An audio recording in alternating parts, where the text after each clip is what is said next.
नमः संस्कृताय मित्राणि स्वागतमस्ति भवतां सर्वेषाम् अस्यां वेदान्तसारस्य पंचम्यां कक्षायाम्। आप सभी का वेदांत सार की इस 5वीं कक्षा में हार्दिक स्वागत एवं अभिनंदन।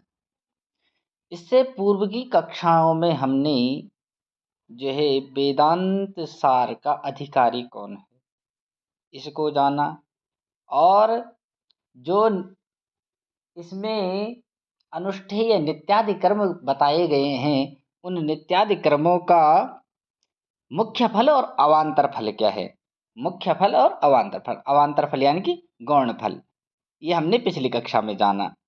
तो अब एक शब्द आया था पीछे जब हम अधिकारी का वर्णन कर रहे थे कि साधन चतुष्टय से संपन्न प्रमाता वेदांत का अधिकारी होता है।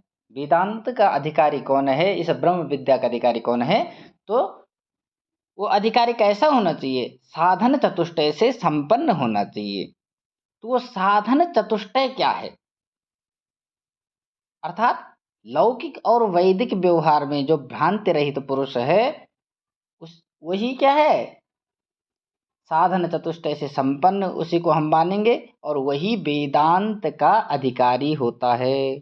तो अब हम उन साधन चतुष्टय को जानेंगे कि वो साधन चतुष्टय है कौन कौन से। तो उनको एक एक करके हम उनका निरूपण करेंगे, उन साधन चतुष्टयों का। साधनानि नित्यानित्य वस्तु विवेके हा मूत्रार्थ फलभोग विराग समाधि सटक संपत्ति मुमुक्षुत्वानि। तो जानते साधन कौन कौन से, तो क्या कहा है, सबसे पहले कहा है नित्यानित्य वस्तु विवेक। पहला हो जाएगा नित्यानित्य वस्तु विवेक, यहां तक। उसके बाद है यह मूत्रार्थ फलभोग विराग, दो समाधि सटक, तीन मुमुक्षुत्वानि। ये चार जो है साधन चतुष्टय कहे गए हैं। कौन कौन से, नित्य अनित्य वस्तु विवेक, यह मूत्रार्थ फल भोग विराग, समाधि सटक संपत्ति और मुमुक्षुत्व, ये साधन चतुष्टय कहे गए हैं।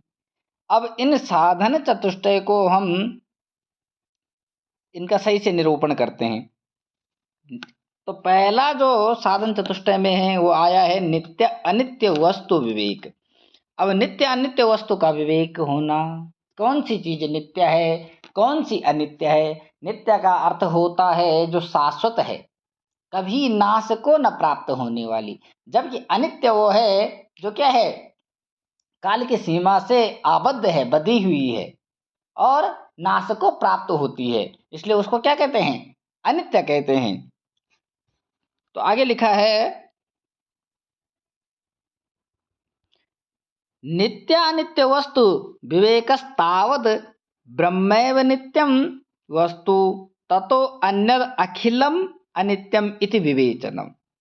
क्या कह रहे हैं कि नित्य अनित्य वस्तु का जब हम विवेक करेंगे, इसको जानेंगे कि कौन सी चीज नित्य है कौन सी अनित्य है, जब हम ऐसा विवेचन करेंगे तो हम क्या पाएंगे कि ब्रह्मैव नित्यम, ब्रह्म ही नित्य है। हमें क्या पता चलेगा कि ब्रह्मैव नित्यम, ब्रह्म ही क्या है, नित्य है, नित्य वस्तु है। ततो अन्यत, उससे अन्य, अन्य अर्थात उससे भिन्न, यानी कि ब्रह्म को छोड़ करके जो कुछ भी हमें ये संसार में जो भी प्रपंच दिखाई दे रहा है, ये सब क्या है, अनित्यम इति विवेचनम, ये अनित्य है। अनित्य नित्य नित्य, नित्यम च अनित्यम च इति नित्यानित्य, नित्यानित्य च ते वस्तूनि च इति नित्यानित्य वस्तूनि तयोः विवेका इति नित्य अनित्य वस्तु विवेका। अर्थात काल की सीमा में न बंधने वाली वस्तु को हम नित्य कहेंगे और जो काल से अवच्छिन्न है उस वस्तु को हम अनित्य कहेंगे। या ये कह सकते हैं जो नाश को प्राप्त होती है उसको अनित्य कहेंगे, जो नाश को प्राप्त न हो, शाश्वत रहे, सदैव रहे, उसको नित्य कहेंगे। तो सदैव रहने वाले क्या है, तो कहा है कि ब्रह्मैव नित्यम, ब्रह्म क्या है, सदैव रहने वाले हैं। और उससे भिन्न ततो अन्यद अखिलम अनित्यमिति विवेचनम, उससे भिन्न ये संपूर्ण संसार में जो कुछ भी हम देख रहे हैं ये क्या है, काल से आबद्ध होने के कारण, काल से बंधे हुए होने के कारण अनित्य है। क्या हो जाएगा, ये अनित्य हो जाएगा, क्योंकि संसार के समस्त विषय जो है काल की सीमा में आबद्ध बंधे हुए हैं। ठीक है, केवल ब्रह्म ही ऐसा है जो त्रिकाल बाधित होने से क्या है, नित्य है। वो तीनों काल में उसको कोई नहीं बांध सकता ब्रह्म को, इसलिए त्रिकाल बाधित होने के कारण वो कैसा हो जाएगा, वो नित्य हो जाएगा। आगे देखते हैं, ऐहिकानाम स्रक चंदन वनितादि विषय भोगानाम कर्मजन्य तया नित्यत्व वदामुस्मिकाणामपि अमृतादि विषय भोगानाम अनित्यतया तेभ्यो नितरा विरक्ति, यह मूत्रार्थ फलभोग विराग। अब हमने जो है अभी तक क्या जाना, नित्य और अनित्य वस्तु का विवेक, ये पहला था। दूसरा था कि यह मूत्रार्थ फलभोग विराग, यह मतलब इस लोक में, अमूत्र वहां वहां यानी कि परलोक, इस लोक और परलोक दोनों प्रकार की जो हमारी लालसाएं हैं, अभिलाषाएं हैं, उनसे विरक्ति होना ही यह मूत्रार्थ फलभोग विराग ये है। यह मूत्रार्थ फलभोग विराग का अर्थ हो जाएगा कि इस लोक में, यानी कि ये लोक कौन सा, जिसमें हम रह रहे हैं, ये मृत्यु लोक हो, और अमूत्र वहां वहां यानी कि परलोक, परलोक यानी कि परलोक किसे कहेंगे हम, स्वर्ग आदि जो कमनीय लोक है, कामनाएं जो हमारी स्वर्ग आदि की अभिलाषाएं जो है वो क्या है, परलोक हो जाएगा। तो इन दोनों प्रकार की अभिलाषाओं से विरक्ति हो जाना, वही हो जाएगा यह मूत्रार्थ फलभोग विराग। तो लिखा है, ऐहिका नाम स्रक चंदन वनिता, ऐहिका नाम, ऐहिक इस लोक में, इस किस लोक में, जिस लोक हम रह रहे हैं मृत्यु लोक में, इस लोक में प्राप्त होने वाली स्रक चंदन, स्रक कहते हैं माला को, स्रक किसे कहेंगे, माला को, इस लोक में प्राप्त होने वाली जो माला है, चंदन, चंदन तो सभी जानते हैं जो मस्तक पर सुशोभित किया जाता है जिसे, और वनिता, वनिता का अर्थ होता है कामिनी, भार्या, स्त्री, वनितादि, ये वनिता आदि विषय भोगा नाम कर्मजन्य, ये विषय भोग से कर्मजन्य होने के कारण, विषय कर्मजन्य, कर्मजन्य का अर्थात है ये विषय भोग हैं, इनका हम उपभोग करते हैं, और ये कर्मजन्य, कर्म से उत्पन्न होने के कारण क्या है, अनित्य हैं, अनित्य यानी कि नाशवान है। अर्थात यह लौकिक और पारलौकिक की बात कर रहे हैं, तो यह लौकिक कौन सी वस्तुएं हैं, तो कहा कि स्रक चंदन वनिता, वनितादि विषय भोगा नाम, ये जो स्रक, स्रक का अर्थ क्या बताया था, माला, माला, चंदन, कामिनी, स्त्री आदि, ये विषय भोग जो है कर्म से उत्पन्न होने के कारण अनित्य है इस लोक के। और ठीक उसी प्रकार वदाम वदामुस्मिकाणामपि अमृतादि विषय भोगानाम अनित्यतया तेभ्यो नितराम विरति, विरति ही यह मूत्रार्थ फलभोग विराग। उसी प्रकार यह लौकिक और पारलौकिक, पारलौकिक कौन सी, यानी कि परलोक कौन सा है जिसको अमूत्रार्थ के नाम से यहाँ पे जाना गया है, पारलौकिक यानी कि स्वर्ग आदि। तो स्वर्ग आदि में हमें क्या प्राप्त होता है, यह लौकिक में तो हमें माला, चंदन, स्रग, माला, चंदन और वनिता, कामिनी इत्यादि प्राप्त होते हैं, जो क्या है, अनित्य है, कर्मजन्य होने के कारण अनित्य है। ऐसी पारलौकिक, परलोक में प्राप्त होने वाले, यानी कि स्वर्गादि लोकों में प्राप्त होने वाले अमृतादि विषय भोगानाम, अमृत आदि तत्व, वो भी क्या है, विषय भोग, वो भी विषय भोग है, उनका हम उपभोग करते हैं, विषय तो है वो।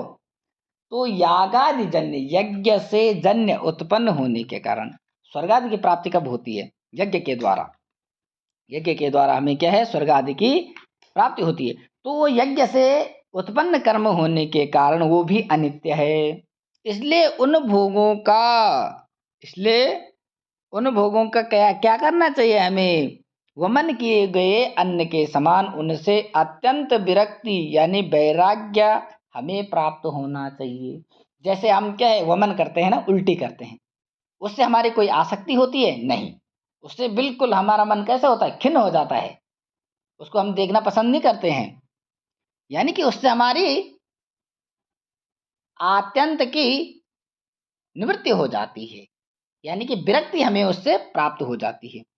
तो उसी प्रकार जिस प्रकार हमें जो है वमन से विरक्ति होती है, उसी प्रकार यह लौकिक इस लोक में प्राप्त होने वाले कर्मजन्य जो माला चंदन कामिनी इत्यादि है, और परलोक में प्राप्त होने वाले यज्ञादि कर्मों के द्वारा जो अमृत आदि तत्व है, ये विषय भोग, ये सब अनित्य है। इसलिए इन अनित्य वस्तुओं को क्या है, ये तो नाश को प्राप्त होने वाली है, तो इनको इनके पीछे क्यों भागना जो नाश को प्राप्त हो जाए? इनसे तो हमारा कोई कल्याण होने वाला नहीं है। जब इनसे कल्याण नहीं होने वाला तो क्या कहा शास्त्र ने? शास्त्र ने कहा कि इनका परित्याग कैसा करना चाहिए, इनसे कैसे विरक्ति उत्पन्न होनी चाहिए। इनसे ऐसी विरक्ति उत्पन्न होनी चाहिए जैसे हमें वमन से होती, उल्टी से होती है, वैसी वमन के समान हमें इनसे जो है विरक्ति उत्पन्न होनी चाहिए। और अगर ऐसा हो जाए कि यह लौकिक और पारलौकिक दोनों प्रकार के विषय भोगों से विरक्ति जो प्राप्त हो जाए, तो फिर क्या हो जाएगा? फिर यह मूत्रार्थ फल भोग विराग, यह मूत्रार्थ फल भोग विराग कहलाएगा। क्या कहलाएगा? यह मूत्रार्थ फल भोग विराग, जो क्या है? साधन चतुष्टय होने के लिए अत्यावश्यक है, क्योंकि ये दूसरा साधन बताया गया है। अब हम तीसरा साधन था समाधि षटक, सम आदि छह। तो समाधि षटक कौन कौन से हैं, तो पहले उनका नाम जानते हैं। आगे लिखा है समाधयस्तु शमदमोपरति तितिक्षा समाधान श्रद्धाख्याः। समाधि षटक, वो सम आदि छह कौन कौन से हैं जिसको तीसरा साधन माना गया है? तो सम दम उपरति तितिक्षा समाधान और श्रद्धा आख्या ये कहे गए। तो समाधि षटक कौन कौन से कहे गए हैं? तो पहले लिखा है सम दम उपरति तितिक्षा समाधान और श्रद्धा, ये छह जो है समाधि षटक हैं। अब इन छह को भी हम जो है अलग अलग करके जानेंगे। इन छह को भी क्या है, हम अलग अलग जानेंगे। अभी तो हमने खाली नाम जाना इनका, तो देखते हैं। सम, सबसे पहले समाधि षटक में क्या आया? सम आया। सम किसे कहते हैं? तो समस्तावत श्रवणादि व्यतिरिक्त विषयेभ्यो मनसो निग्रह। सम किसे कहेंगे? तो कहा श्रवण आदि, आदि से हमें मनन और निधिध्यासन भी को इनको भी लेना है। यानी कि श्रवण आदि, श्रवण मनन और निधिध्यासन, श्रवणादि व्यतिरिक्त, इनके अतिरिक्त, इनको छोड़ करके विषयेभ्यो, इनसे अतिरिक्त विषय से मनसो निग्रह, मन का निग्रह होना, मन को हटाना, सम कहलाता है। क्या कहलाएगा? सम कहलाएगा।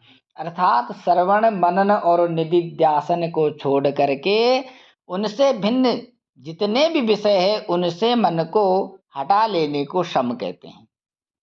अर्थात मन को विषयों से बलपूर्वक हटा लेने को ही क्या कहेंगे? हम सम कहेंगे। अब ये क्यों कहा कि श्रवण मनन और निधिध्यासन, इनसे मन को क्यों नहीं हटाना है? क्योंकि श्रवण मनन और निधिध्यासन वेदांत के ज्ञान मार्ग कहे गए हैं। श्रवण से भी हमें ज्ञान की प्राप्ति होती है, मनन से भी और निधिध्यासन से भी। अब श्रवण मनन और निधिध्यासन को सूक्ष्मता से जानते हैं। श्रवण किसे कहते हैं? ये श्रवण क्या है? ज्ञान मार्ग है, ज्ञान का विषय है। तो गुरु से वेदांत ज्ञान का श्रवण करना, श्रवण मतलब सुनना। गुरु से वेदांत ज्ञान को जब हम सुनेंगे तो क्या इससे भी मन को हटा देना चाहिए? नहीं। जब हम श्रवण ही नहीं करेंगे, ज्ञान ही हम प्राप्त नहीं करेंगे, तो हम ब्रह्म को कैसे जान पाएंगे?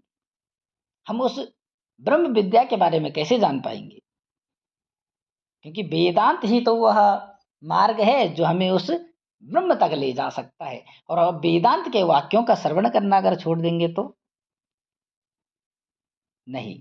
इसलिए क्या कहा है कि श्रवण मनन और निदिध्यासन से मन को नहीं हटाना, इनके अतिरिक्त जो भी विषय भोग है उनसे मन को हटाना है। श्रवण यानी कि गुरु से वेदांत ज्ञान का श्रवण करना, सुनना।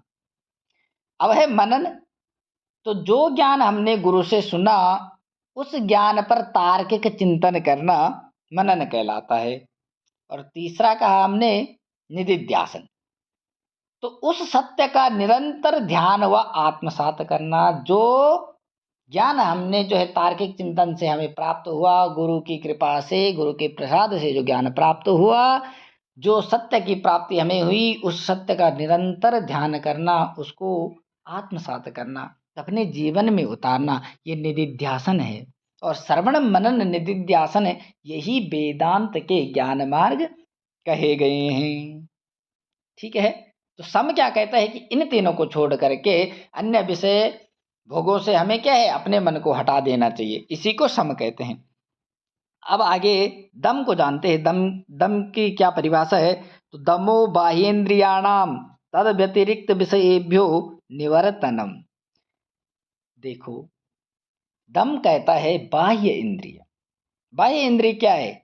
हमारी, किससे, जैसे हम सुनते किससे? श्रोत्र, कान से हम सुनते हैं, आंख से देखते हैं और मुख से बोलते हैं।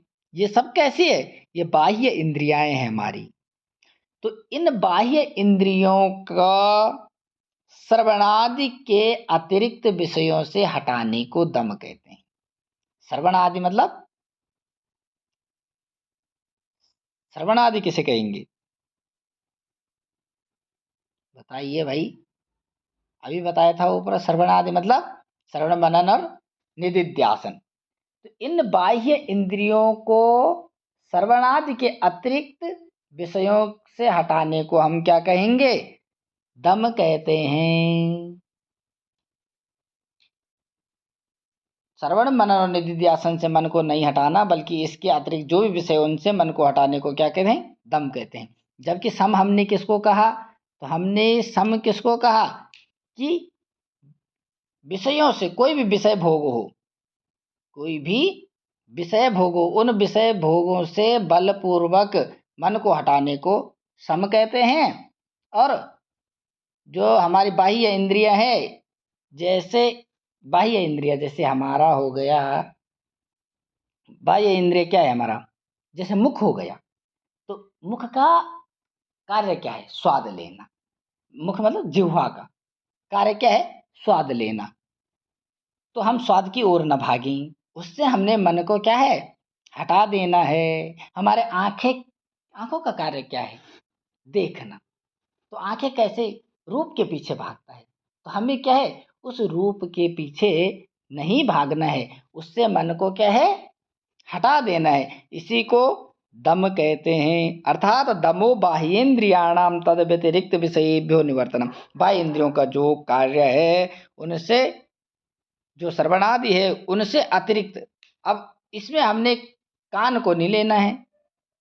कान, बाह्य इंद्रिय में तो कान भी है, बाह्य इंद्रिय में क्या है? कान भी है। किनको हमने कान को छोड़ देना है? क्यों? क्योंकि कान, अभी पूर्व में बताया, वो क्या है? ज्ञान मार्ग है। और उसी से हम क्या है? वेदांत का ज्ञान हम श्रवण करेंगे, इसलिए उस बाह्य इंद्रिय को छोड़ देना है। इसके अलावा श्रोतादि के अलावा बाकी से हमें मन को क्या है? हटा देना है। उसी को हम दम कहेंगे। शम, दम। और समाधि शतक में तीसरा क्या था? उपरति। तीसरा क्या आया? उपरति। तो देखते हैं उपरति किसे कहा है। तो निवर्तितानां में तेषां तद व्यतिरिक्त विषयेभ्यः उपरमण मुपरतिः, अथवा विहितानां कर्मणां विधिना परित्यागः। उपरति किसे कहेंगे? तो कहा कि निवर्तितानां, जो हमने ऊपर अभी कहा कि निवृत्त हो जाना, उन विषयों से मन की निवृत्ति कर लेना, मन को हटा लेना। और जो हमारे बाह्य इंद्रिय हैं, बाह्य इंद्रियों के जो कार्य है श्रवण आदि को छोड़ करके उनसे उनको हटा लेना। विषय भोगों से, उनके जो विषय भोग हैं उनसे उनको हटा लेना। क्या कहे? सम और दम के बारे में हमने कहा था। तो उपरति क्या है? तो जो अंतर इंद्रिय हमने मन की बात ऊपर कही मनन में, बाह्य इंद्रिय में क्या है? हमने श्रोत्र की बात की, श्रोत्र यानी कि कान की बात की, श्रोत आदि बाह्य इंद्रिय जो भी हैं, तो उनको अपने अपने विषय से निवृत्त कर लेने पर श्रवणादि के अतिरिक्त विषयों से इनका उपरत हो जाना। श्रवणादि के विषयों से इनका उपरत हो जाना। उपरत हो जाना अर्थात फिर से विषयों की ओर प्रवृत्ति न होना। ऐसा नहीं कि हमने एक बार मन को हटा दिया, ठीक है, सम का अर्थ है कि बलपूर्वक मन को हटाया, हमने बलपूर्वक मन को हटा दिया, नहीं, ये नहीं करना है। और दम का अर्थ है कि बाह्य इंद्रियों को जो है, बाह्य इंद्रियों को श्रवणादि के अतिरिक्त विषयों से हटा देना। हमने हटा तो दिया, किंतु ये तो सम और दम हो जाएगा। उपरति क्या हो जाएगा कि हमने इन दोनों को हटा दिया, हटाने के बाद अगर हमें उपरति की प्राप्ति हो गई, उपरति अर्थात हमारा मन दोबारा जो है उन विषयों की ओर नहीं जाना चाहिए। हमने बलपूर्वक हटा दिया, पर यह ना हो कि कुछ समय बाद हमारा मन पुनः उन विषयों की ओर आकृष्ट हो रहा हो, नहीं, ये नहीं होना चाहिए। उनसे उपरमण हो जाना, अर्थात विहित कर्मणाम विधिना परित्यागा। जो कर्म विहित किए गए हैं उन कर्मों का शास्त्र विधि से परित्याग करना। अब कर्म कौन कौन से बताए थे? पीछे नित्य नैमित्तिक इत्यादि कर्म बताए थे ना। जैसे संध्या वंदन अग्निहोत्र आदि, जो ये कैसे कर्म है? वेद विहित कर्म है। तो इन्हीं की बात कर रहे हैं कि संध्या वंदन अग्निहोत्र आदि वेद विहित कर्मों का श्रुति और स्मृति में जो जो पीछे हमने बातें पढ़ी थी, तो शास्त्र की विधि से इनका परित्याग करना उपरति कहलाता है। पहले तो क्या है? हमें नित्य नैमित्तिक इत्यादि कर्मों को करना है। क्यों? क्योंकि इनको करने से क्या होगा? पुण्य की प्राप्ति तो नहीं होती, किंतु जो हमें पाप हमसे हो जाते हैं जाने अनजाने में, वो पाप क्या है? नष्ट हो जाते हैं। तो अब जो है, जब हमें शम और दम इसकी प्राप्ति हो जाए, अब हमें उपरति चाहिए। तो उपरति के लिए क्या करना चाहिए? इन कर्मों से भी हमें क्या कर लेना चाहिए? इन कर्मों से भी मन को हटा लेना है, इन कर्मों का भी परित्याग करना है। नित्य नैमित्तिक कर्मों का भी क्या है? हमें परित्याग करना है। और इनका परित्याग करना, जब हम इनका परित्याग करेंगे तभी तो क्या होगा? यह लौकिक और पारलौकिक, ठीक है, यह मुत्रात फलभोग विरागा, इसकी उत्पत्ति होगी। यह लौकिक मतलब इस लोक में, और पारलौकिक स्वर्ग आदि में जो अभिष्ट अमृतादि तत्व है उनसे मन हटेगा, ठीक है। तो दोनों प्रकार के, यह लौकिक और पारलौकिक, इन दोनों प्रकार के विषयों से मन को हटा लेना है। जो हमने पूर्व में कर्म बताए थे, नित्य नैमित्तिक कर्म, संध्या वंदन इत्यादि, अब उनको भी जो है वेद विहित कर्म के अनुसार, ऐसी नहीं, वेद में जो विधि बताई गई है तो शास्त्रोक्त विधि से उनका भी परित्याग कर लेना है। जैसे जैसे सन्यास है, सन्यास भी क्या है? समाधि षटक के अंतर्गत ही माना जाएगा। क्यों? क्योंकि वो भी आत्मज्ञान का साधन है, और आत्मज्ञान का साधन होने का कारण समाधि षटक के अंतर्गत सन्यास को भी लिया जाता है। और इसका भी समाधि षटक के समान जो है अनुष्ठान करना चाहिए। इसका भी समाधि षटक के समान क्या करना चाहिए? अनुष्ठान करना चाहिए, यानी कि संन्यास ग्रहण करना चाहिए। और इसी को कहेंगे हम उपरति, अर्थात वेद विहित कर्मों के द्वारा श्रुति और स्मृति में बताई गई जो विधि है उससे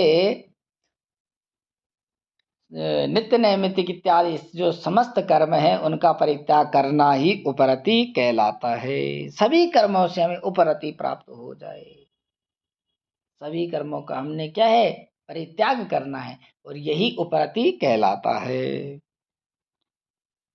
आगे देखते हैं। अब लिखा था समाधि षटक में उपरति के बाद कौन सा है था, तितिक्षा। अब हम उस तितिक्षा को जानेंगे। वो तितिक्षा क्या है, किसे कहते हैं तितिक्षा? तो शीतोष्णादि द्वंद्व सहिष्णुता। तितिक्षा क्या है? शीत उष्णादि द्वंद्व, इसको सहना, इन द्वंद्वों को सहना तितिक्षा कहलाता है। अब द्वंद्व का अर्थ क्या है? द्वंद्व का सामान्य अर्थ होता है जोड़ा। अब जोड़े में कौन कौन सी चीज रहती है? जैसे शीत उष्ण, ठंडा गर्म। मानोपमान, मानापमान, मान हो गए, अपमान हो गए, ये भी जोड़े में रहते हैं। लाभ हानि, जय पराजय, निंदा स्तुति, हर्ष शोक इत्यादि, ये क्या है? द्वंद्व है, ये जोड़े में रहते हैं ना।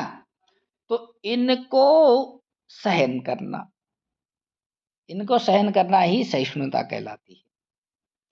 यानी कि सहन करने का अर्थ क्या है? इनमें समान रहना। अगर ठंडा भी लग रहा है तब भी क्या है, समान स्थिति में रहना है, विचलित नहीं होना है। ज्यादा गर्मी भी हो रही तो भी विचलित नहीं होना है, ठंड को भी सहना है, गर्मी को भी सहना है, दोनों में समान स्थिति को प्राप्त करना। अगर किसी ने सम्मान दे दिया तो भी क्या है, ये नहीं कि सम्मान पा करके हम फूले न समाये, इतने खुश हो जाएं, नहीं। कोई सम्मान कर रहा है तो भी सम स्थिति में रहनी चाहिए, और कोई अपमान भी कर दे तो भी क्रोध नहीं करना है, क्योंकि सभी विषयों का जो है हमें क्या करना है, सभी विषयों का परित्याग करना है। इसलिए अपमान की स्थिति और समान की स्थिति में समान रहना है। लाभ भी हो रहा है तो भी समान, हानि भी हो रही है तो भी समान। ऐसी कहीं से जय जीत की प्राप्ति हो रही है, कहीं पराजय भी हो रही है, दोनों स्थिति में समान। कोई निंदा भी कर दे तो उसके लिए भी क्या है, एक ही भाव, और कोई स्तुति भी कर ले तो उसके लिए भी क्या है, समान भाव होना चाहिए। ठीक है। अब कोई खुशी भी मिल रही है तो ऐसा नहीं कि बहुत ज्यादा खुश हो जाना, नहीं, सम भाव को प्राप्त रहना है।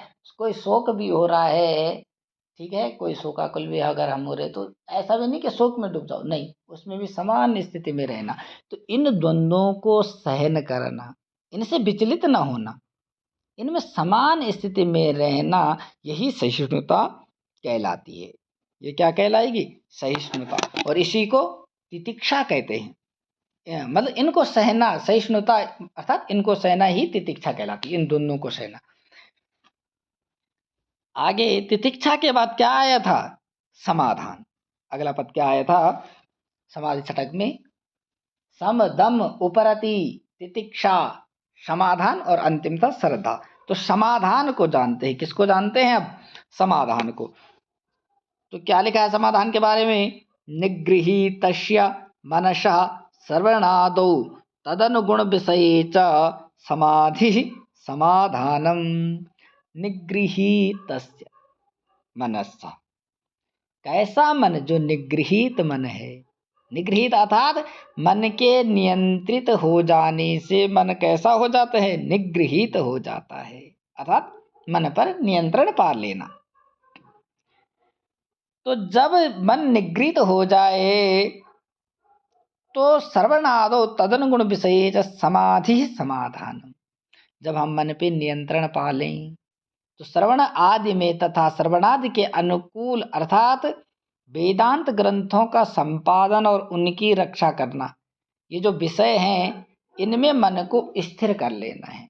अर्थात मन को सारे विषय भोगों से निगृहीत कर लेना है, हटा देना है। और कहाँ लगाना है? तो मन को भी और बाह्य इंद्रिय जो श्रवणादि है उनको भी।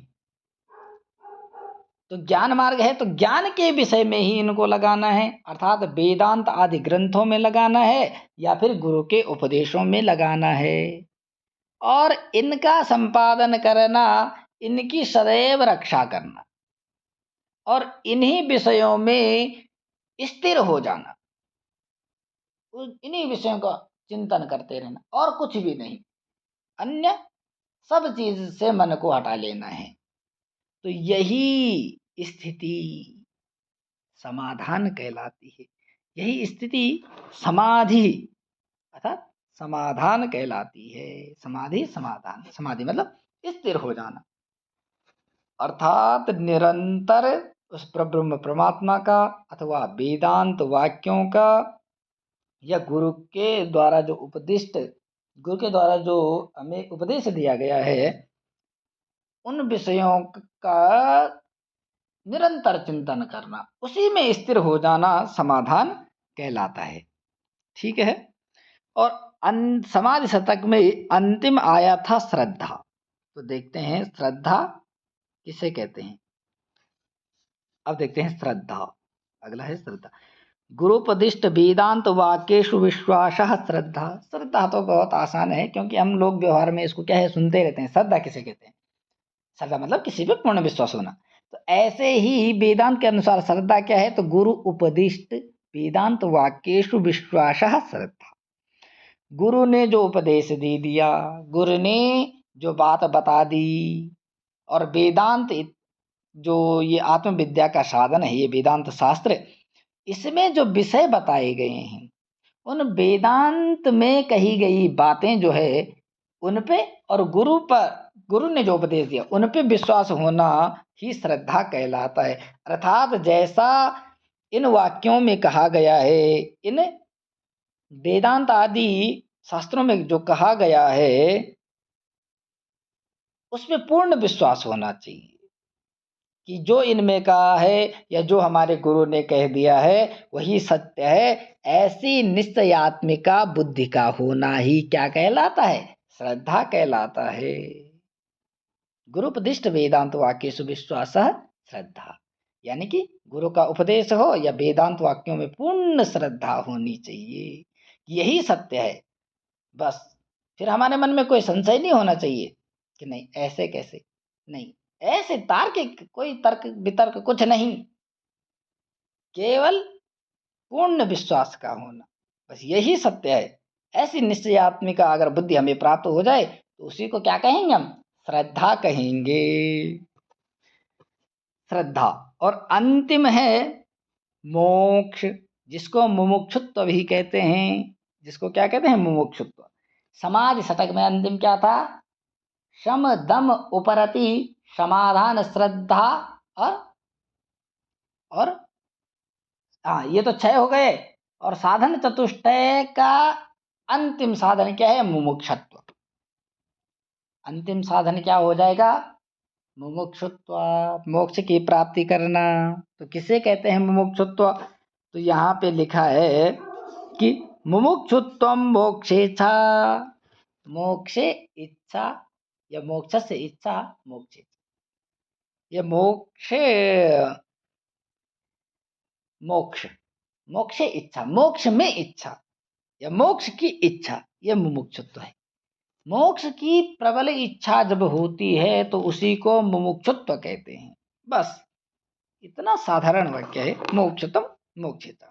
मोक्ष की प्रबल इच्छा होना मोक्षुत्व कहलाता है। आगे लिखा है एवं भूतः प्रमाताधिकारी शांतोदांतः, यह शांतोदांत इत्यादि श्रुते है।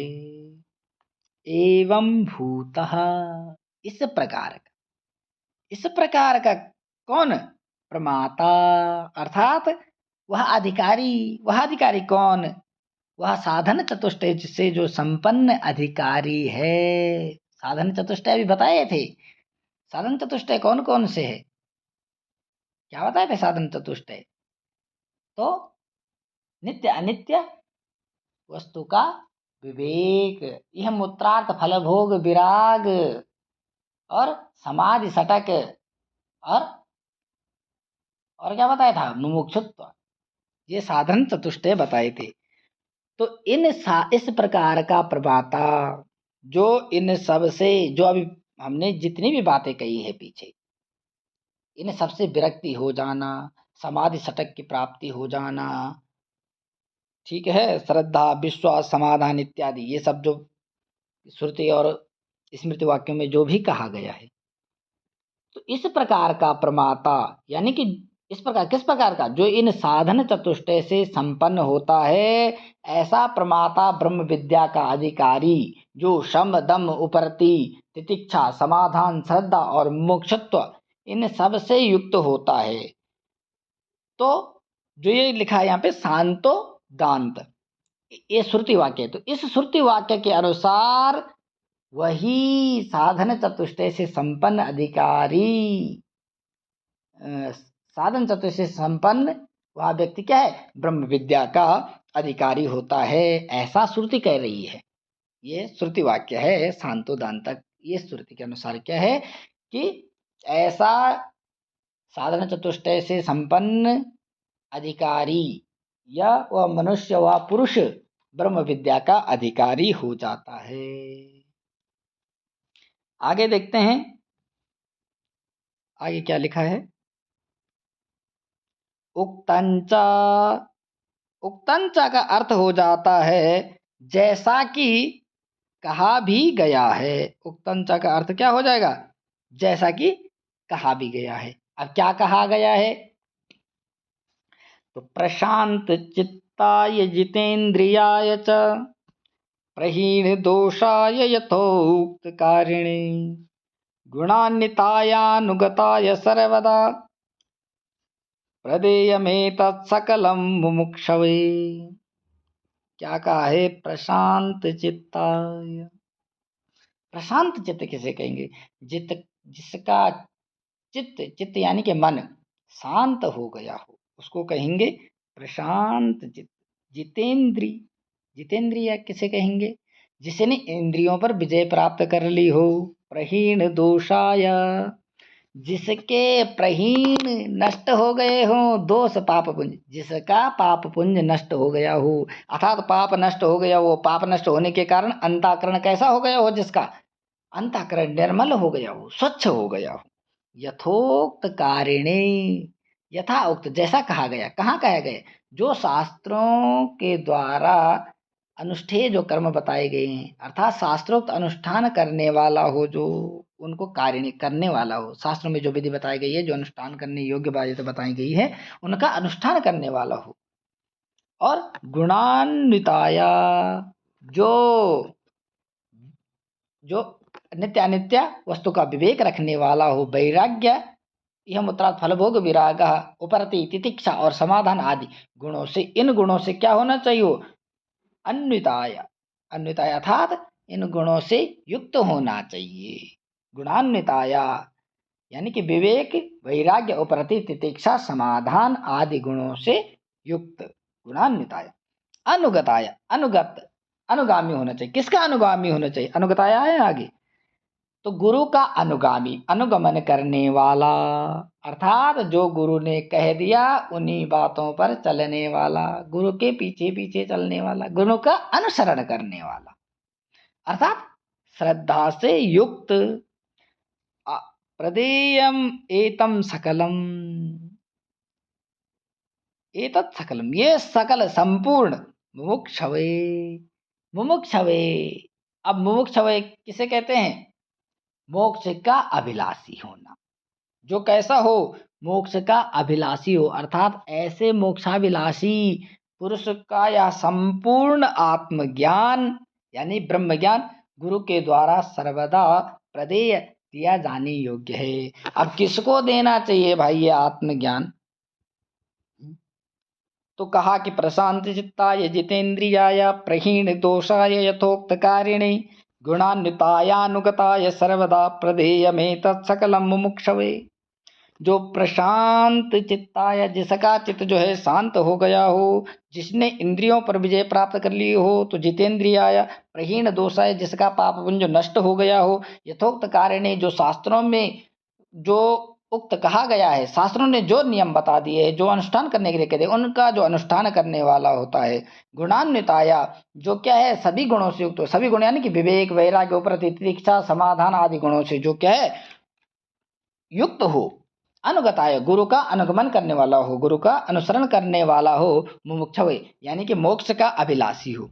तो इन सब से, इन सब से युक्त हो जाए तो ऐसा मोक्षाभिलाषी वह पुरुष, वह अधिकारी संपूर्ण आत्मज्ञान को जो है गुरु से प्राप्त करने की योग्य है। अथवा प्रदेयम एतम सकलम, एतत् सकलम, क्या सब जो है आत्मज्ञान जो है गुरु से प्रदेय, गुरु के द्वारा उसे दिए जाने योग्य है। अर्थात गुरु, गुरु क्या है, गुरु को ऐसे ही अधिकारी को जो साधन चतुष्टय से संपन्न हो उसे ये आत्मज्ञान दिया जाना चाहिए।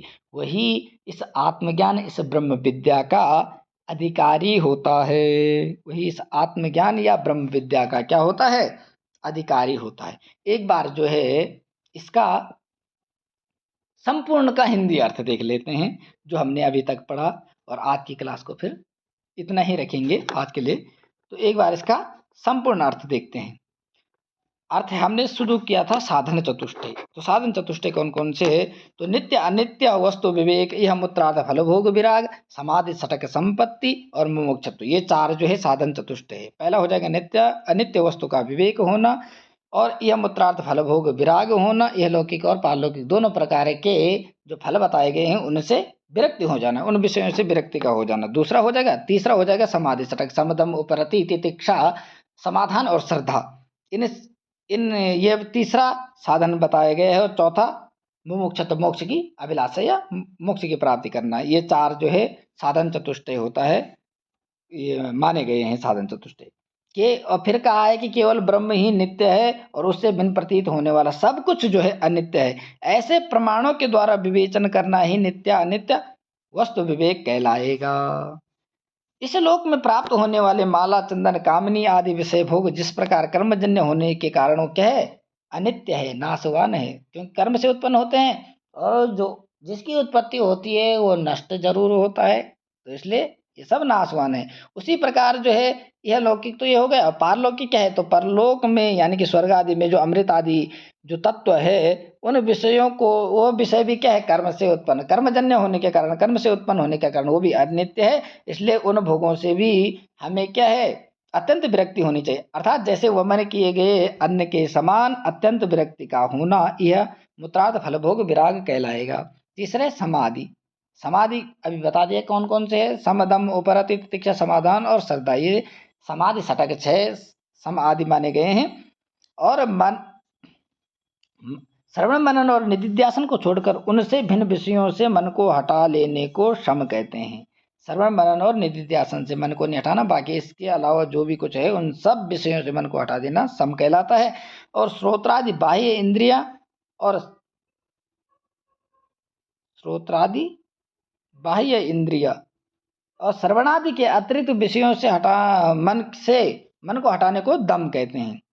और अंतर इंद्रिया यानी कि बाह्य इंद्रिया तो क्या है, श्रोत्रादि हो गए, अंतर इंद्रिया यानी कि जो हमारे अंदर है, अंतर इंद्रिया क्या है, मन, तो अंतर इंद्रिया मन हो गया, और श्रोत्रादि बाह्य इंद्रिय, इन इंद्रियों को अपने अपने विषय से जो इनके कार्य हैं उनसे उनको निवृत्त कर लेना, और कर लेने पर श्रवणादि के अतिरिक्त विषयों से उनका उपरत हो जाना। उपरत हो जाना मतलब जब इनसे एक बार मन को हटा लिया तो पुनः जो है उन विषयों की ओर मन को दोबारा आकृष्ट होने का उत्साह नहीं रहना चाहिए, फिर वो लालसा नहीं रहनी चाहिए उनकी कि नहीं सुंदर रूप की ओर भागना, नहीं, ऐसी अभिलाषाएं समाप्त हो जानी चाहिए। हमें स्वर्ग की प्राप्ति हो, ये भी अभिलाषा समाप्त होनी चाहिए। हमें सुंदर स्त्री की प्राप्त हो, ऐसे यह लौकिक हो चाहे पारलौकिक हो, ये कुछ भी नहीं, इन सब से उपरत हो जाना, इन सब का परित्याग कर देना ही क्या है, उपरति कहलाता है। अर्थात फिर से उन विषयों की ओर आकृष्ट रहने का भाव उत्साह नष्ट हो जाना, वो दोबारा न रहे, और फिर इसी में स्थिर हो जाना, उस आत्म में ही स्थिर हो जाना, यानी कि उस ब्रह्म में ही स्थिर हो जाना, वेदांत वाक्यों का मनन करना, उसी में ही स्थिर हो जाना, यही उपरति है। अथवा संध्या बंदन अग्निहोत्र आदि अवश्य करणीय वेद विधि क्रमों का श्रुति और स्मृति में बताई गई विधि से परित्याग कर देना, अर्थात संन्यास ग्रहण कर लेना भी क्या है, उपरति है। जो क्या है, हमारे शास्त्रों में जो भी कर्म बताए गए हैं उनका शास्त्रोक्त विधि से त्याग कर लेना। जब हम सन्यासी के लिए क्या होता है, सन्यासी के लिए न संध्या होती है न बंधन होता है। क्यों? उसका एक ही कर्म है कि हर पल जो है उस ब्रह्म का चिंतन करना, उस ब्रह्म के चिंतन में ही खोए रहना, यही सन्यासी का कर्म है। यानी कि यही तो है वेद विहित कर्म, श्रुति स्मृति में विहित कर्म के अनुसार सब कुछ का परित्याग कर देना। ठीक है, नित्य नैमित्तिक इत्यादि कर्मों का भी परित्याग कर देना, और हर समय किसमें रहना, उस ब्रह्म में समाये रहना, उस ब्रह्म का चिंतन करते रहना, यही उपरति है। और आत्मज्ञान का अंतरंग साधन होने के कारण संन्यास भी क्या है, समाधि के समान। समाधि सटक कौन है, सम दम उपरति तितिक्षा समाधान श्रद्धा, इनके समान ही अवश्य अनुष्ठेय है। जैसे इनका अनुष्ठान करने के लिए कहा गया है, ऐसे ही हमें संन्यास भी क्या है, अनुष्ठेय है। संन्यास भी लेना चाहिए, सब चीज से संन्यास लेना चाहिए, मन को हटा लेना चाहिए। और जो ये द्वंद्व बताए थे, शीत उष्ण, मान अपमान, लाभ हानि, जय पराजय, निंदा स्तुति, हर्ष शोक, इन द्वंद्वों को सहन करना तितिक्षा कहलाता है। और निगृहित मन का, यानी कि मन का निगृहित का अर्थ क्या हो जाएगा, मन को इन सब चीजों से हटा लेना, विषयों से हटा लेना, यही निगृहित चित्त हो जाएगा।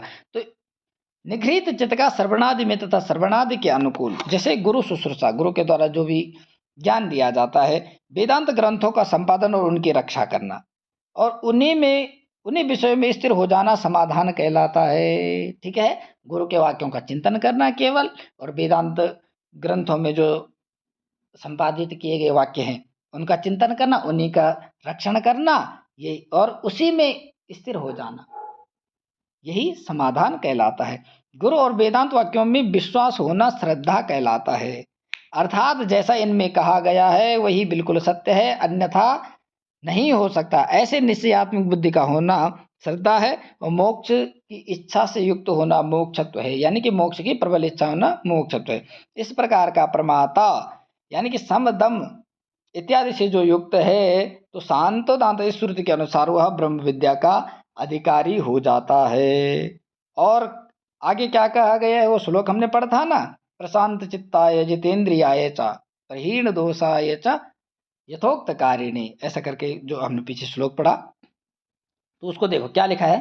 और क्या कहा गया है कि कौन है ब्रह्म विद्या का अधिकारी, तो जिसका चित्त शांत हो गया हो, जिसने इंद्रियों पर विजय प्राप्त कर ली हो, जिसका पाप पुंज नष्ट हो गया हो, और पाप पुंज के नष्ट होने के कारण अंतःकरण निर्मल हो गया हो, जो शास्त्रोक्त विधि से स्वधर्म का अनुष्ठान करने वाला हो, जो विवेक वैराग्य उपरति तितिक्षा और समाधान आदि गुणों से युक्त हो, गुरु का अनुगामी हो, अर्थात गुरु पे पूर्ण और श्रद्धा रखने वाला हो, गुरु का अनुसरण करने वाला हो, ऐसा मोक्ष का अभिलाषी वह अधिकारी, अर्थात वह साधन चतुष्टय से संपन्न जो अधिकारी है, वही इस आत्मज्ञान का अधिकारी है, इस ब्रह्म की विद्या का अधिकारी है। यह संपूर्ण आत्मज्ञान गुरु के द्वारा सर्वदा उसको दिया जाना चाहिए, जो साधन चतुष्टय से संपन्न अधिकारी है।